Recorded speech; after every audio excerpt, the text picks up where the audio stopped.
Good afternoon. Welcome to today's webinar on Governing with Integrity, Why Board Independence Matters Now More Than Ever. I'm David Bass, AGB's Vice President for Programs. We welcome you to today's discussion. We'll be taking questions throughout the conversation. We encourage you to use the Q&A application to share your questions. Those questions will only be seen by the panelists.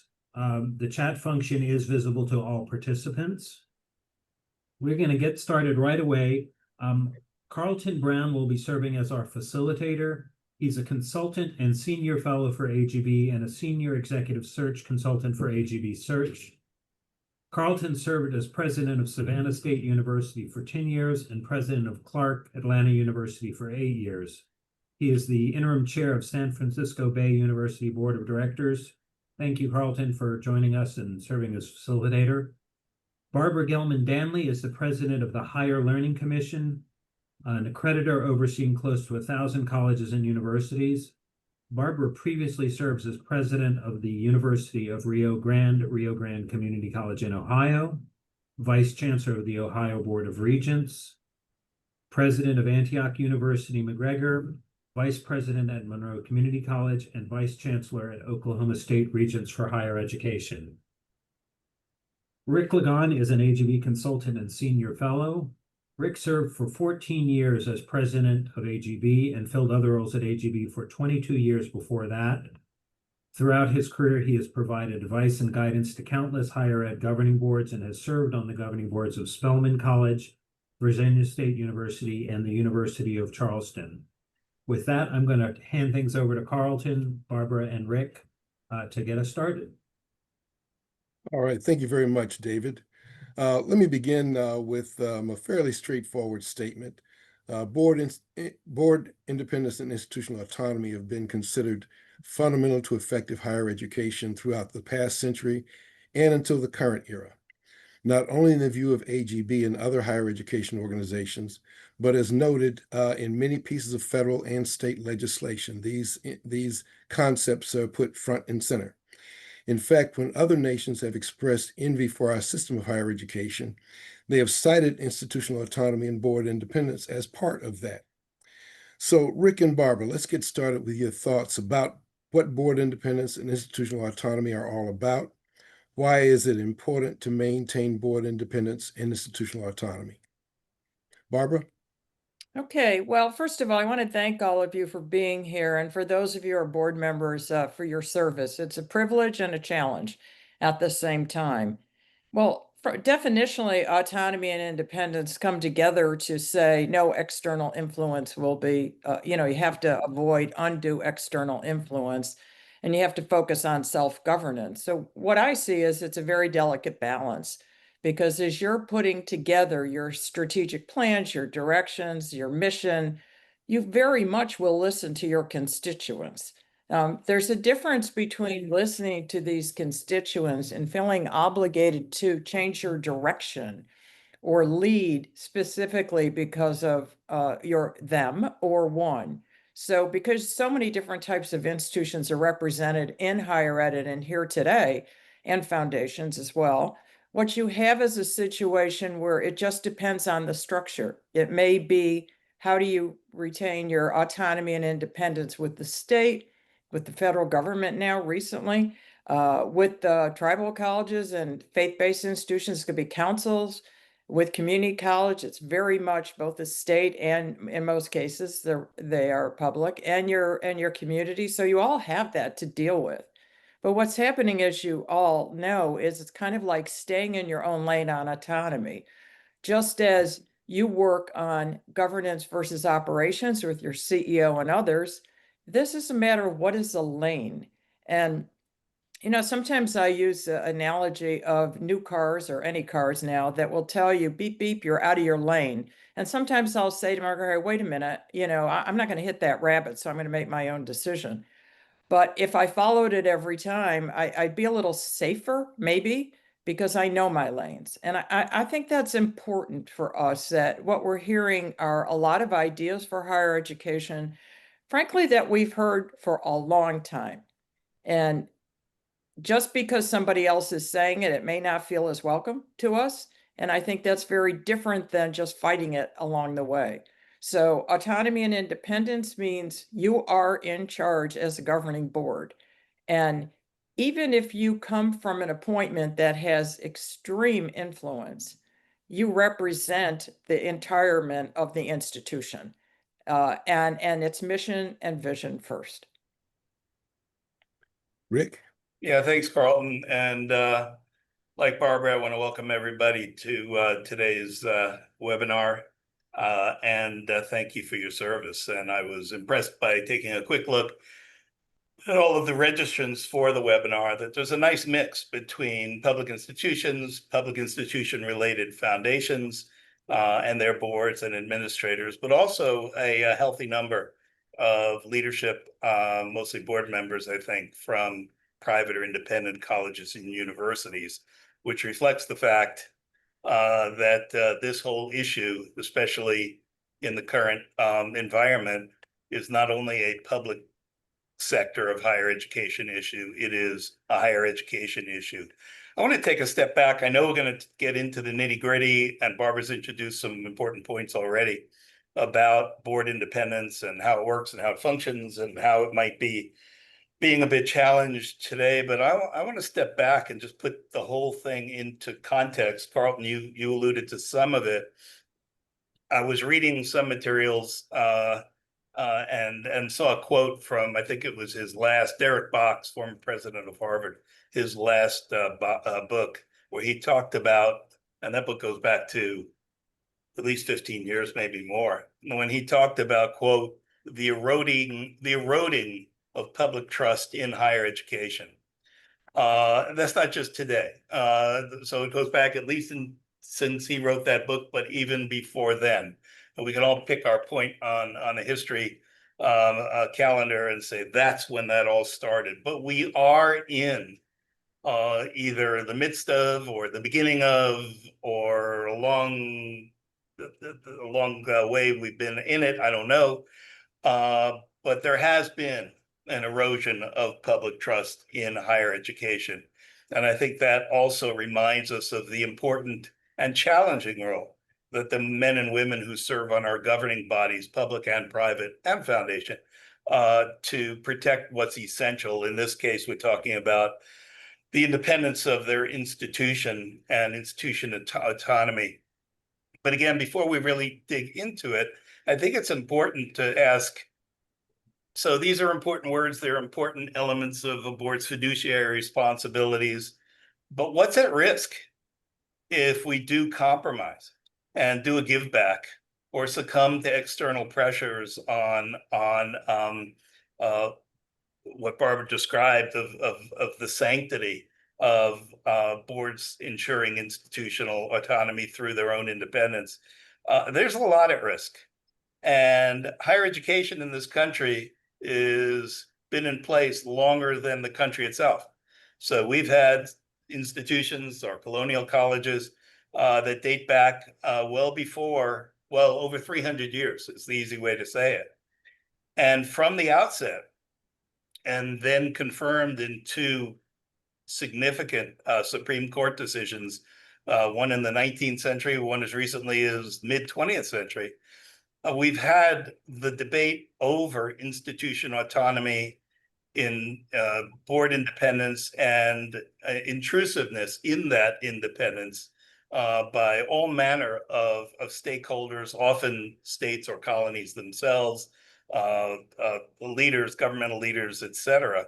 And we seem to be bending back towards that curve right now. But what is at stake if, in fact, we compromise on the expectation of boards remaining independent? And for me, I just jotted a few down. These come to mind. Everybody could have their own list.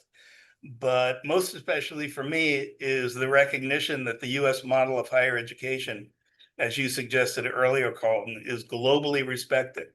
I remember once in a trip to China, we were at the US Embassy, and before they did it online, on Tuesdays back then, first Tuesday of every month, Chinese students could line up around the embassy and apply for visas to study in US institutions. the line was, it was a big embassy, and the lines wrapped around more than once. That's who what American higher education has long been about, not just China, but it has been highly recognized both in international rankings and just globally by virtue of who wants to come here as the highest quality, the highest level of higher education globally. Is it perfect? No, but it at least has met that standard for many, many hundreds of years. And what we risk is, and it's largely because of the unique missions of our 3,500 colleges, universities, whatever the number is, and their independence and the opportunity to come and learn and have freedom of expression and academic freedom. And I know those points are being debated, but it's the uniqueness of the quality as ensured by the independence of these institutions that has so defined our higher education system for, again, almost 300 years. So it's what's at risk if we do a give back or a compromise or boards take their eye off of that. I think the central spine of their job, and that is ensuring independence. So I think we need to keep that in mind as we engage in the conversation and as we ask boards to make sure they're protecting that standard. Rick, you mentioned China. It's also the case that in the mid-2000s, the Chinese government began to realize the benefits of institutional autonomy within China and began to move to make sure that each institution had the level of autonomy that would allow them to do two things: pursue lines of research and development in the area that were sacrosanct to the area, and become more responsive to the regions in which they worked in order for economic development to take place in a concerted fashion. And that's a big part of what you get from institutional autonomy, is the capacity to respond to what's around you. The second point is several of us as AGB consultants have worked with institutions from other countries.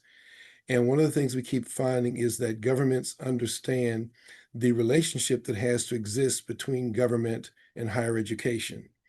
On the one hand, it's your help in development. On the other hand, it's that necessary critic that has to be independent in order to carry out those functions. Even in the Bahamas, the Bahamas as a nation in 2016 decided to move its institution from being a government agency to being an independent institution with its own board, partially elected by the government, but also partially elected by itself. So it's a set of concepts that have been internationally recognized as beneficial to national development. Yeah. And I know a lot of the conversation today, at least the conversations that get the high profile coverage, is about what's happening to the research funding, the research agenda, for which our institutions are, again, globally recognized. And how you balance that is hard. I mean, you have real life people whose jobs are at risk, and some of those jobs have been gone, researchers. And you have longstanding multi-year experiments that have already been launched that are perhaps lying fallow somewhere because there's nobody to continue those tests of those models. And so there's just so much at risk. But what we are not saying, I don't think Barbara's saying it, I know you're not, and I know I'm not, Carlton, what we're not saying to our colleagues who are participating is that they, through independence, that they exist to ignore public need, public priorities. And, whether the institutions are public or the institutions are private, they all have a public role. They all have a public service. They're all dependent on public funds, as are the privates. And not only is it smart politics, it's essential that institutions have a clear sense of what the public priorities are all about. AGB years ago used to run these state planning sessions where state plans for higher education were developed in concert with higher ed leaders, with board leaders, with governors and officials from state government and others. And it was an inclusive conversation that helped to inform institution leaders and boards, but not necessarily to have formal expectations of them compromising their own independence. It could be kind of a quirky and uncertain road, but being respectful of public expectations is fundamental to the institutions that our colleagues lead. Yeah, and Exactly. if I might say, Carlton, before you get to your next question, what goes through my mind as we're talking today is this is no time for any internecine wars within a campus. This is a time to realize there are greater forces of influence and consideration from outside the campus. So just blatantly obvious, but I think it's worth saying.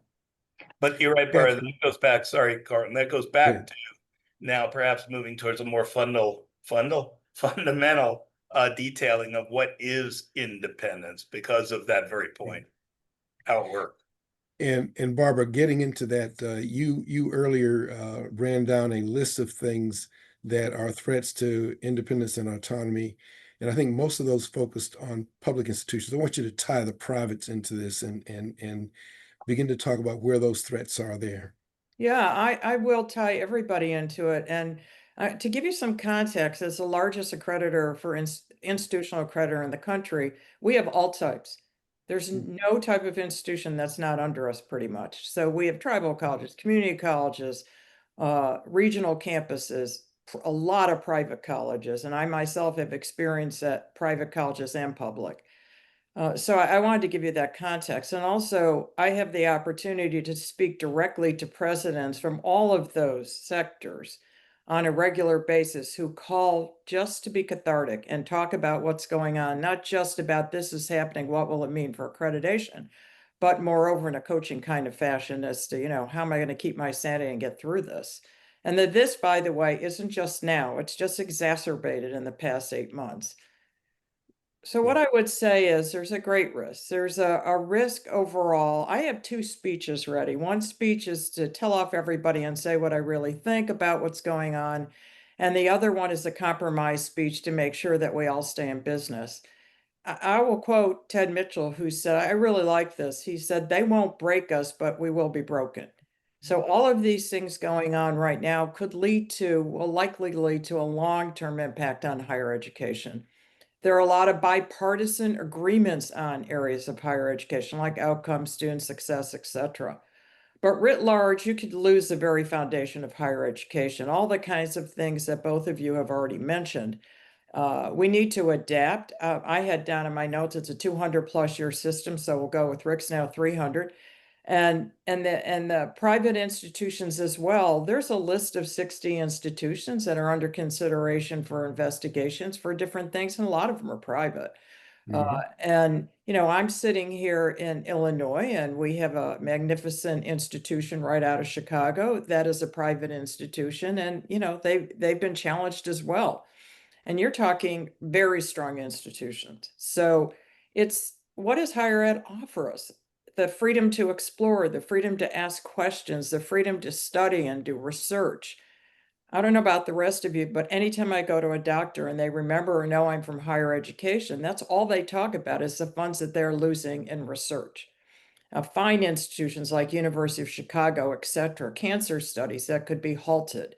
Therefore, people will die. If you really want to be direct about, I'm not being dramatic, it's factual. Every time a woman hears about the advances in breast cancer research, I don't think that we want to hear, and the advances have stopped because we've stopped research, because we're fighting over who gets the funds and how much overhead there is, etc. But we need to do more on our own. We need to grab this back because if we weren't somewhat broken or out of date, and the return on investments, questions wouldn't have been asked. And the challenges that we're getting now wouldn't have taken place. In fact, we left the door a little bit cracked open, and now it's been kicked open quite widely. So I think that you have to remember that the impact can be on both research, teaching, public service, and the people that we are graduating, or even in today's world coming for short-term certificates or credentials, they're going out and they will be either current leaders in new positions or future leaders and influencers in our country. So I would just say boards should do an evidence-based prioritization of where you stand and how you stand for or against the issues that are being discussed. Now, we all have that, cognitive side of us and the affective emotional side of us. It's very hard not to react with the latter as opposed to the former when you're being challenged on just about anything, anytime. But I think that I get a little worried when I think of the Statue of Liberty looking down and saying, wait, it says, give me your tired, your poor, but we're keeping immigrants out. I think these are pretty serious things that will impact our institutions as far as overall. And I can't win to lose, because when I talk to my members, a large part saying you're being too political and the other saying you're not being honest enough. So I'm taking just be honest today, okay? And just put it all out there. What are the values that matter most to your institutions? Values are very different than beliefs and convictions. Values are built in, and I'm a communications person by discipline, so I'm bringing that up. And what are the values that you need to make sure that nobody should crack your values, or they're not really values, they're something lighter than that. And then, we have the challenges we have now are we need to give the states more rights on their own, and that impacts the privates as well. And then saying, but wait a minute, this is coming from the federal government, and therefore we're preempting the state. So I think everybody needs to, stand up for what's best for you, but also to be recognizing that some of the things coming at us are valid. And how can you inform the discussion? Where do you sit with informing the discussion? You have a key role as board members and CEOs. And this is where I'll take the moment to say, please support your CEOs, trustees, because this is not an easy time to be president. I've done it twice. I've had people ask me, how could you possibly be in your position now? And I said, yours is harder when they're institutional presidents.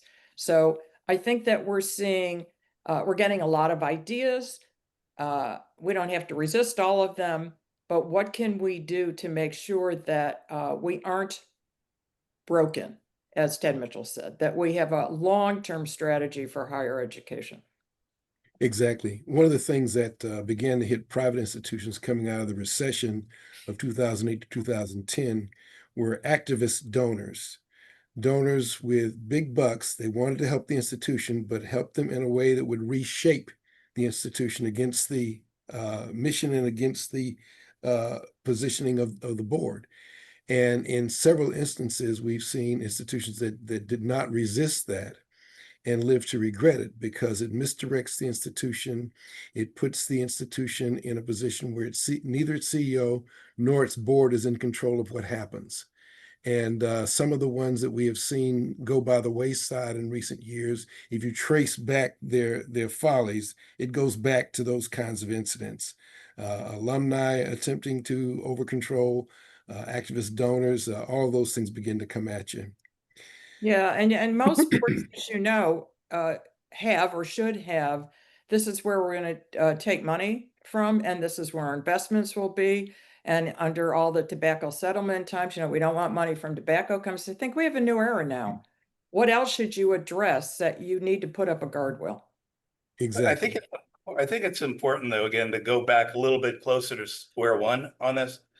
Because I think the issues that you guys are raising are important. I think we're in terms of efforts to influence around particular priorities. I think we're on steroids when it comes to those efforts in both public and private institutions. But I think what's essential is to remind board members, especially in this case, those who are appointed to public boards by virtue of public authorities, be it legislative or gubernatorial or some other process, that how they get onto the board is good in terms of they finally get there. But once they get into that boardroom, once they are on the board, they become a member of a team. Fiduciary standards are tolerant of independent thinking, but they're not really tolerant of independent action. Boards are the fiduciary body of the institution. And so board members have come in, and we've all seen them who said, I'm sent here, the legislature confirmed me, and they whispered in my ear, the governor whispered in my ear, that this is really the issue that I want you Carlton, to carry through all of your days and years on the board of Old Siwash State. That's just not the job. That's not the way it works. Independent thinking is fine, but carrying an agenda, a torch for a particular priority that you are sent in by the appointing authority to advance is neither helpful in the day-to-day oversight role of a board, but certainly it is clearly distinct from the standards of being independent. When I was appointed to the board of Virginia State University and had a private meeting with the governor, who I knew, and we were friends, not bosom buddies, but we were friends, and we would see each other at various events. And he said to me at that meeting, as it was wrapping up, he said, "Rick, for the next several years, when you and I see each other, the one thing we cannot talk about is higher education in this state." I thought that was great. I thought the guy had read AGB, biblical statements in terms of exactly correct. And we never did. We never violated it. But that's where I think some board members are getting mixed signals or choosing to be a spokesperson for a particular cause or individual, when that's just not the job. We have had, in addition to that, several states attorneys general who have made the case, and we've seen other organizations that try to advance, and I think do it poorly, standards of governance that AGB has been monitoring for way too many years. Talking about the fact that boards are there solely, again, public boards, to serve the public, to serve the state's needs. And I already alluded to the fact that being respectful of state priorities is part of the job. But when these boards presume that their job is primarily that, be it an agenda of a governor or a legislative body or somebody else, that's when the job is wrong. Once you get in that room, as hard as it may be to think of today, it doesn't need to be a partisan job. It needs to be acting in the best interest of what fiduciary law says you are primarily responsible for. And that's the assets of the institutions, be they students and faculty for sure, and capital needs and financial assets, et cetera. That's where the job is. It's a hard job, but I think we're seeing too many boards making it more difficult because they're bringing more of a political lens to the issues that define otherwise their need to be independent. And I think boards need to have hard conversations, bring in facilitators, to have a candid conversation of what is the job, to whom are we primarily responsible, and how do we work together to protect the independence of our institution.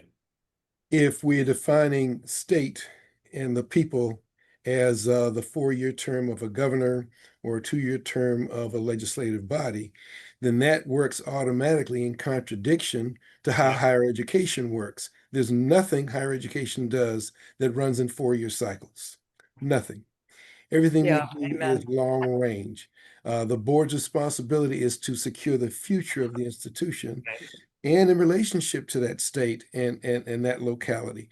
But you can't do that if you're only responding to a state agenda as defined by a set of elected officials or even a single elected official. So that's one of the things that I think we've got to begin to guard against, because we're witnessing this new wave of activist board members, something community college boards have been dealing with for a very long time. Single issue appointments, single issue elections, and it disrupts everything that an institution is about.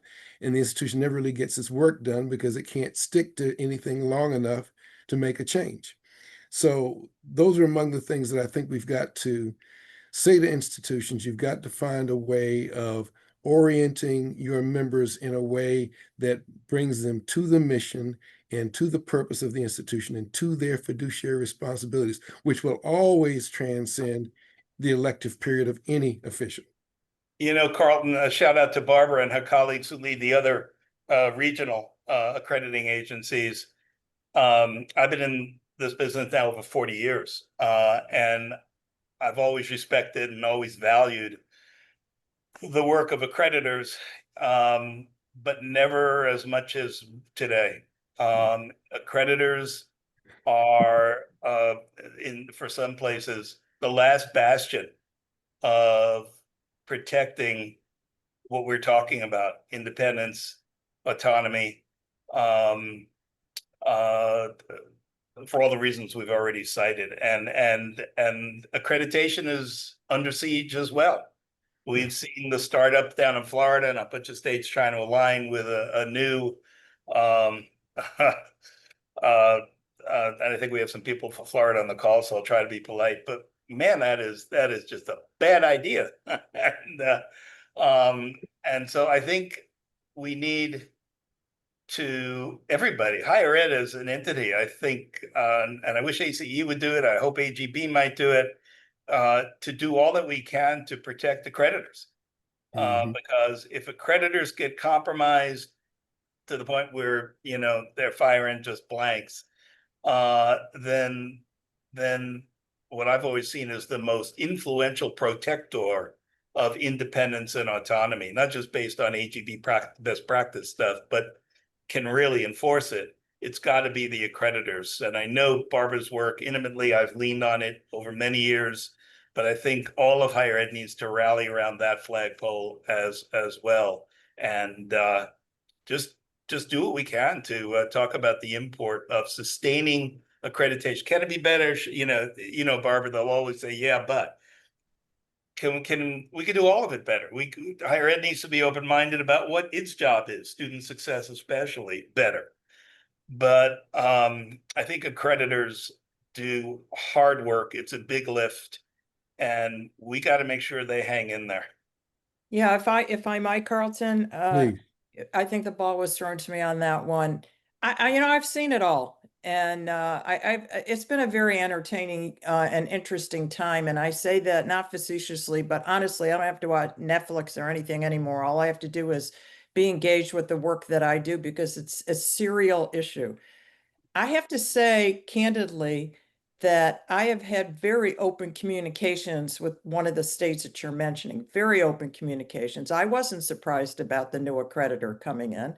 Institutions have a choice. They may have influence. I knew months and months earlier because I was told directly by the Board of Governors. I wasn't surprised, but that's because it's a mutually open communication. There aren't that many surprises. And I think as accreditors, what we can do best is to be our best. It's an article the other day about a new accreditor coming out that is, responding well to institutions because they have 24 criteria. Yeah, guess what? September 1, we already have 22. That's been approved and in place. That's not a way necessarily to measure the accreditor. My concern about, and I think I welcome any new accreditors, frankly, because we stand on our own reputation. But my concern is it could impact the transferability for students, that over time, if it got so political that a blue state could say, I'm now taking from a red state and back and forth. And that's how I'm trying to influence all the people who are engaged with this. So we think of those kinds of things, but they're really good people on those boards and good people thinking. And yes, they might have been appointed for a particular term, but the higher learning group is that education is going to go far beyond a term of anybody in office, whether it's a governor or whether it's a president, etc. And so, keep an eye on the prize that way and focus on the kinds of, stand by your mission and your vision and your values.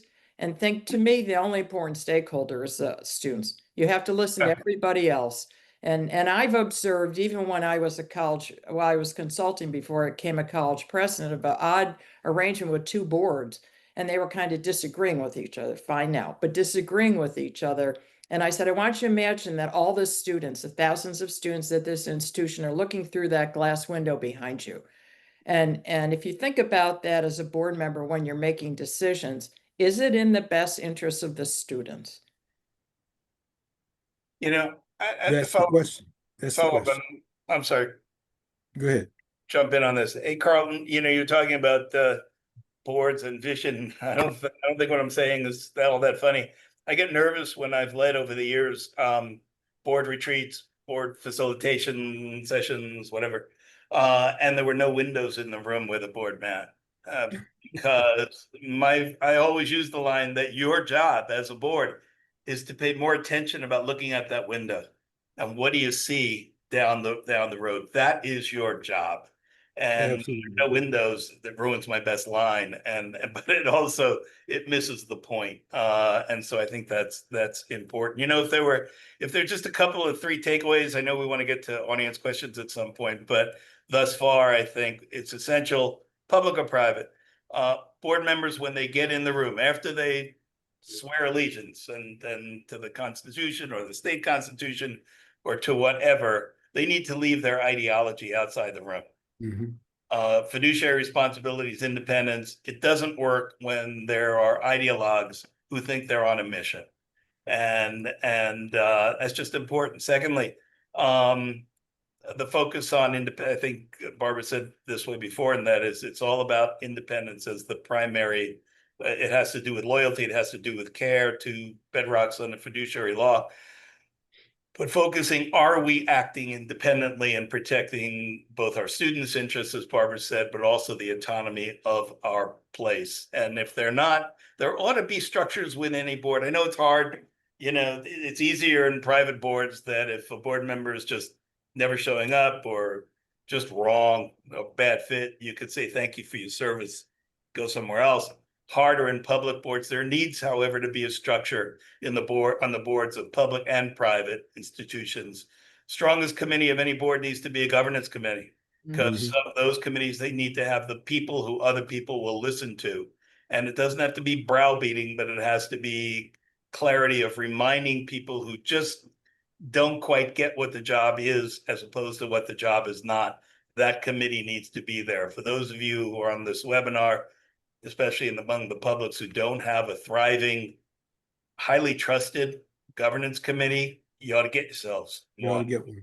And last point, and then I'll shut up, is that I noticed in an op-ed that AGB's acting president, Ross Mugler, wrote a month or so ago. He said, quote, that the pursuit of ideological agendas undermines effective governance. It's only a handful of words, but they're powerful It's very words. clear. Boards, public and private, need to keep that front and center. We can't be doing that, especially today. Let me take you to another level before we get to the audience questions. So oddly enough, a clear perspective comes on this issue from two South African universities opposed to apartheid in a 1957 statement, the Open Universities in South Africa. Here's the critical statement. A democracy that can't look ahead can't survive. And the university is the watchtower where democracy goes to scan the horizon. I would love to hear each of you say a couple of words about that. Yeah, I love it because our first plan when I got to HLC is called Beyond the Horizon. Our current working group is called Compass. We give out telescopes. We're all into that kind of vision. Democracy, we're actively engaged in this national effort on that that began with AAC and you and others. What I'd like to point out is that you absolutely have to know the environment in which you operate. So I want to take a moment to say for example, at HLC, we do annual trends. I actually do them. And our boards who attend, our board members and everybody else, take them back to campus. And there's a list where they can prioritize them. So it talks about all the trends in higher education, AI, political influence, growth of credentials, et cetera. So you really have to know what's going on. But within the privilege that you have as serving as a board member, it's important that you stick with your values. And I do remember Terry O'Banion gave a wonderful example in the community college world in a book called The Rogue Trustee. Well, right now, I'm not as worried about that, although it could be seen that way with those who are trying to influence. I'm more worried about the external. And I think it would be important for you, I'll just give you a very concrete suggestion that you do crisis management exercises like, what if this happens? How would we respond as a board? What if, and this is true in one state, we want to tell you that these 3 or 4 words have to be in all of your missions for public institutions. For a private institution, what if the relationship that you have with your community, your donors, your state, you name it, could influence something in your future? How would you handle it?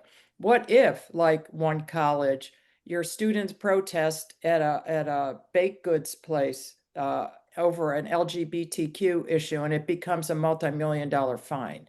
How would you handle it? I think we all have seen enough now that we can develop those tabletop exercises, and we do that at HLC. We always say, what if? And it's fascinating to work through that, so you're not surprised. The trends that I did for this year show there will be more lawyers, and I would add more communications people to every campus, private and public, based on a lot of things that are going on in higher education. So you want to protect your fiduciary responsibilities. Remember the importance of democracy, the international influence we have, and keep that autonomy and be very proud in your positions, because I don't really care if you're in a red state or a blue state or a purple state. I'm in an extremely biased state in one way that works for higher education, but other states are different. So I would strongly say, you know, you want to keep your eye on democracy. And what is democracy? It's free speech and ideas. It's an opportunity to explore, to do research, to keep this as you know, I'm a big Hamilton fan, and all the King George moments where he stepped out reminded me of what America did to become independent. And I think this is a wonderful time. So as challenging as it is, it's a wonderful time for you to set the absolute best example of good board governance. Carlton, on Very the good. I love this quote because it means a lot and says a lot in just a few words. I'm involved with an organization, I'll leave it there, where part of the work is about democracy. And we have exchange programs with countries all over the world, many from Asia. And we had a convening a couple of months ago, and a very distinguished attendee participant who is the spouse of a former Asian nation ambassador to the United States, with which we were talking about extending a longstanding partnership. This was exchange programs. And she said that we value working collaboratively in the United States because the United States has been sort of the global leader in promoting democracy. She said, but we're taking it under advisement going forward, whether partnering with the United States in these kinds of programs going forward is going to add value or be a net negative. We're going to be watching the United States, said she, as to how we protect, maintain, and ensure democracy. It sent a chill up everybody's spine. It's like, oh my God, we're at that point. This was from somebody who was an ally from afar, who was very concerned and giving us a healthy reminder that democracy is fragile. It's hard work. And in this case, higher education is a fundamental element of, let's say there were 10 steps of leading elements of what defines democracy. Higher ed's got to be in the top 5 of the 10 for sure. And it's at risk today. Good punctuation, Rick. Let's see if we got some questions from our audience now to respond to. David? Yes, we do. There are a couple of questions clustering on the idea of board orientation. You've got a lot David, of could you speak louder? For some reason, you're not. All righty, can you hear me now? Yeah, pretty good. Yeah, there are several questions clustering around the concept of board orientation. You've got a pipeline of board members who are coming in, lots of complicated, polarized priorities at play. What can you do as new members join the board to help ensure that they, to Rick's point, understand their responsibility as part of a collective fiduciary body, and one that should focus on the mission and vision of the institution as opposed to any external agendas? Rick, let me let you hammer at that one first.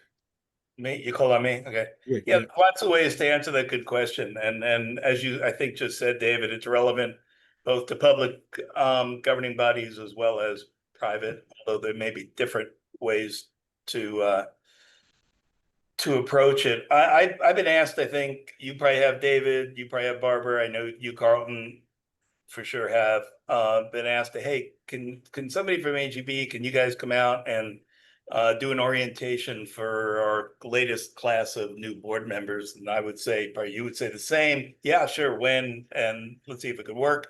And then you'd say, well, how long have you got? And they'll say, well, maybe an hour, hour and a half if we really stretch it. This is not the best way to do board orientation. Board orientation should be forever in terms of being on the board. You should always be open to learning. How can I do the job better? But just to talk to the point, a year-long commitment to board orientation, where every new board member has an experienced board member who could be their port in the storm, their buddy, who they can be contacted by the new board member assigned to them and say, I don't get a thing about what was said all day long. Can you help me through this?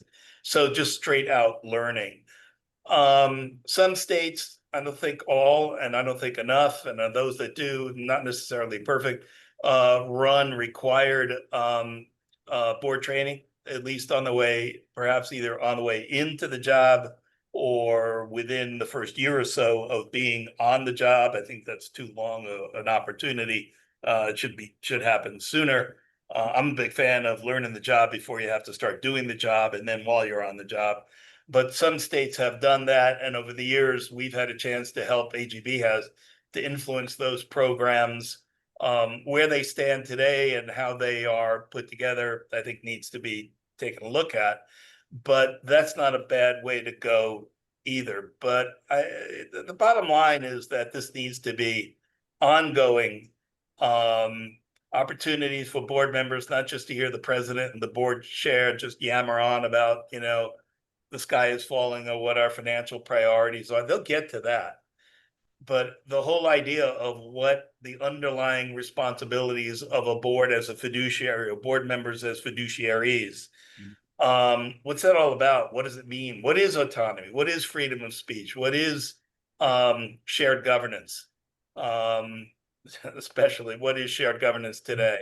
How can we make it work? It's a great former president once told me, he said, Rick, just remember, I was new to AGB. So just remember, as you get steeped in AGB stuff, how hard it is to run these places without a faculty. And the point was made.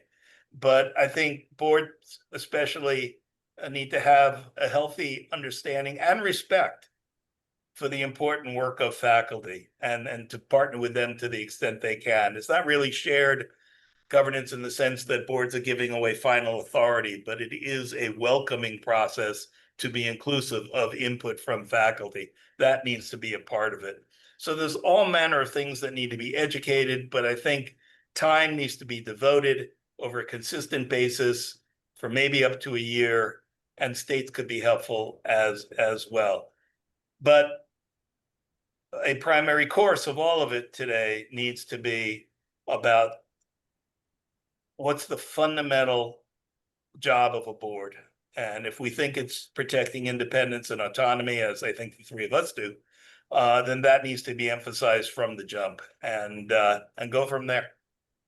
Yeah, And don't forget to go to AGB meetings and read AGB books and magazines, but these other things matter too. so Absolutely. I'm going to say, as AGB's likely biggest fan, that goes way back, that it's wonderful to take advantage of those kinds of organizations. And I think it's really great. I myself pulled them in one time with one of my institutions, but what I'm not hearing is the role of the CEO. So I think in orientation before, during, and continuously, the CEO needs to be engaged. Candid conversations with the CEO will help board members understand what could really take place, what they're seeing, what their challenges are. Before I go on, Rick, did you want to say something about that? Yeah, I want to stop you because I want to double down on what you've already said and then keep going. And that is support your president. Presidents are hired in part because of their background, in part because the faculty support them, and in part because people think they could do the job. But these good men and women should be hired because the boards think they could do the job on the worst potential day. Yeah. And what happens in too many cases is that boards are looking for presidents to make sure that there are no potentially very bad days. And when those bad days arrive, presidents sometimes pay the ultimate price when their skill sets of working through challenges isn't even given time to blossom. I think boards need to, especially today, unless there's some egregious personal problem, do everything they can periodically to come out with statements, not of what do you call it? Not a vote of no confidence, but Vote if of confidence. boards should assert the fact that we support our president Right. Because whenever they can. Because as Barbara said, man, this is a tough job. Sorry, Barbara. well, no, I was going to say, and I have certification, so this is not about me. I'm simply going to say you should allow your president to have a coach as part of the contract. Right. Yeah. And there are different kinds of coaching. There's group coaching. I favor the individual coaching. I've worked with many college presidents, those that have an opportunity to talk to me just as part of my job, and those I've coached. And you're coaching the person. It's very different than mentoring. You're not coaching the situation. You're coaching the person, their mental health, their ability. And I've had opportunities where I've said to presidents that, a key phrase that coaches use, what might you have done differently? And this was related to relationship with boards, because you can always tell when a CEO has not reported directly to a board before. And then how do they adapt to it? So, and I think as much professional development as you can get as a board, it's so refreshing. It's a break from having the difficult conversations about the budgets and enrollment and these other kinds of things. But what do you need to know to do your job well? Not just how to be a good board member, which is our topic today, but about what's going on in the world and that could influence you. And what are the different folks on campus who have expertise who could come in and talk to you and just blow you away with the beautiful work they're doing on research or, new forms of teaching, et cetera. So there are ways to enjoy the job and do the job better by opening up beyond the traditional board meeting. Absolutely. And I think too, one of the things that I see much too often is board members are on a board 2 years before they ever really understand the institution that they're working for. They're very complex institutions, but the best way to get into them is starting with what you said, Barbara. What about these interactions with our faculty and our researchers?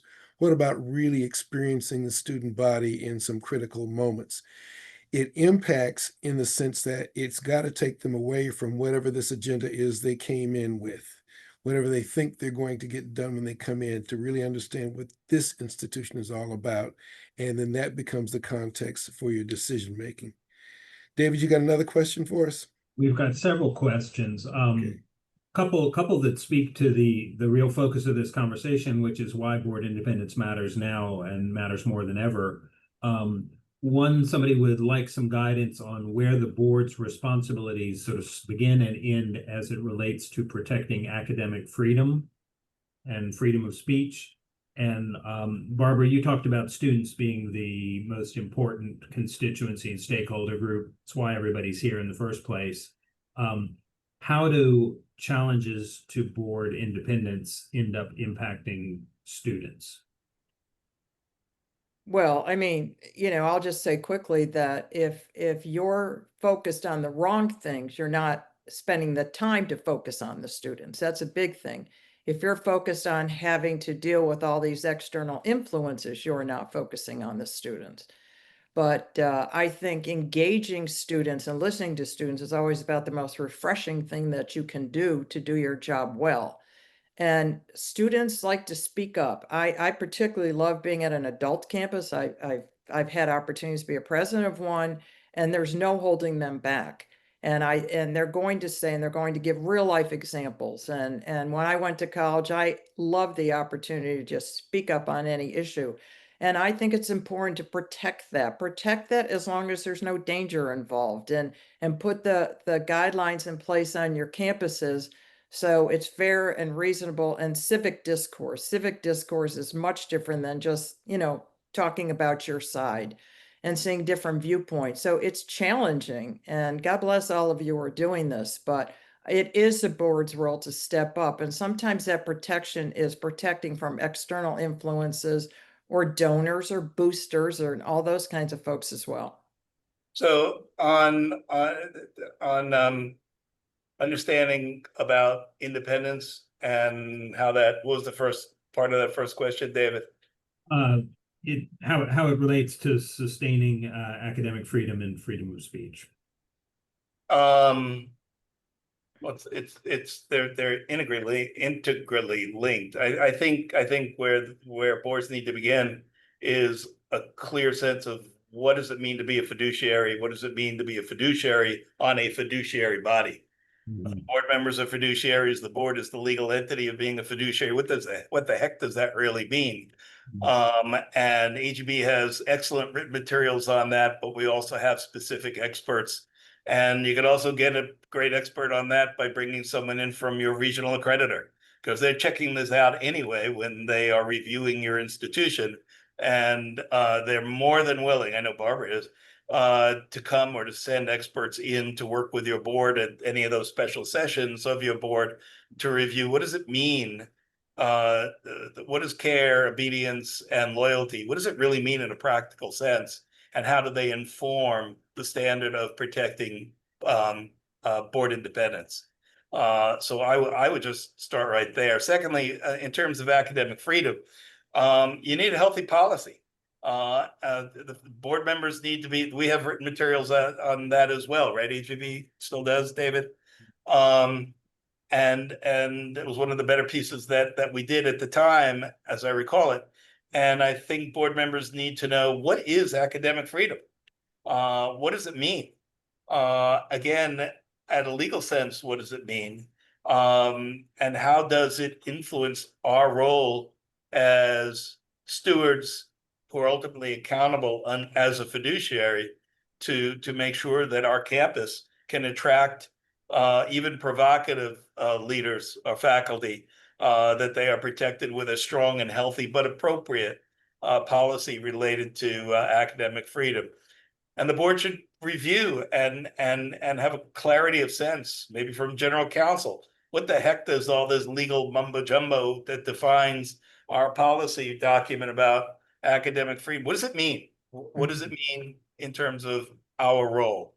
There's been forever since I started in higher education critique about academic freedom. Well, the list's too far to the left. Most of our faculty are lefties, overly progressive, and at various times that's probably been true. It may even be true today.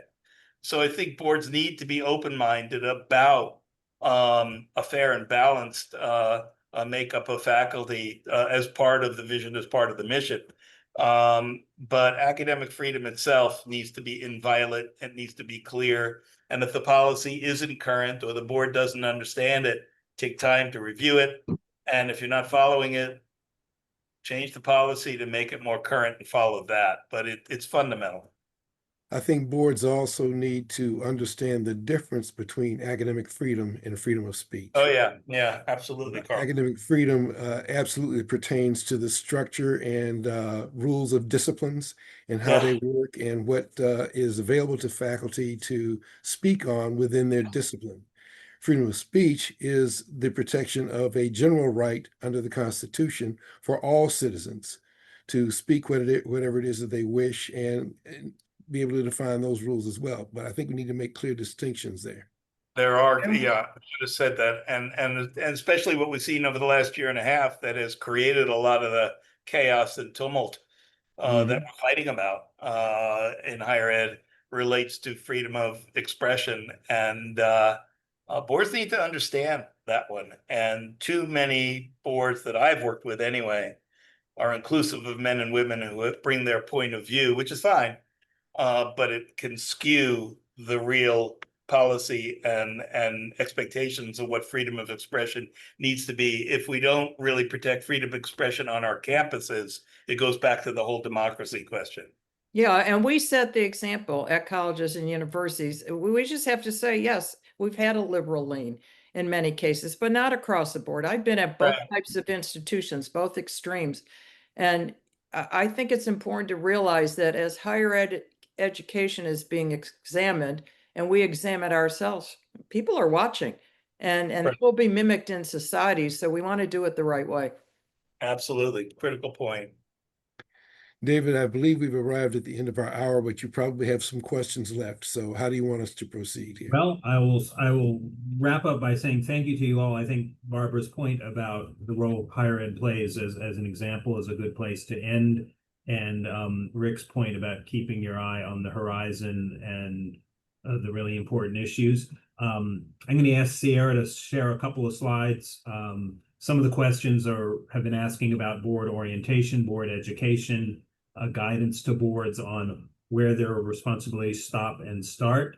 AGB is working with the Mellon Foundation and others on an initiative created to raise awareness and provide actionable tools and education for boards, presidents, and the polity at large on board independence and academic freedom. We're assembling resources for that on our website, a dedicated site called Govern Now. You'll see a lot of programming coming out from AGB in the next few months. Next slide, please. We have a lot of publications, very, very deep catalog of materials, all of them available to our members free of charge on our website, including many very explicitly addressing academic freedom and board independence. One thing I'd particularly recommend is Principles of Trusteeship. So many members have used this to guide their decision-making and discussions on a daily basis that we have now produced it as a placemat so that it can be right front and square and center in front of everybody at every board meeting. Additionally, I would encourage everyone to just reach out to AGB if you do have questions. Finally, if you could jump to the final slide, so Sarah. We've got 3 conferences coming up over the next 9 months or so. The Foundation Leadership Forum, February 1st through 3rd in Hilton, San Diego Bayfront. Foundation board members, I would say, can play a really critical role as advocates, not only on behalf of their institutions, but on behalf of higher ed writ large. They are investors in and longstanding friends of the institution without a personal dog in the fight in many cases. The board professional conference will take place March 26th through 28th at the Gaylord Rockies Resort, followed immediately by our national conference on trusteeship, March 28th through 30th. Hope you can join us for that. Don't hesitate to reach out to AGB. Just click on the concierge link on our website if you've got any questions, and we can direct you to a host of resources. Thanks to you all today, and thanks for those of you who are listening. Thank you.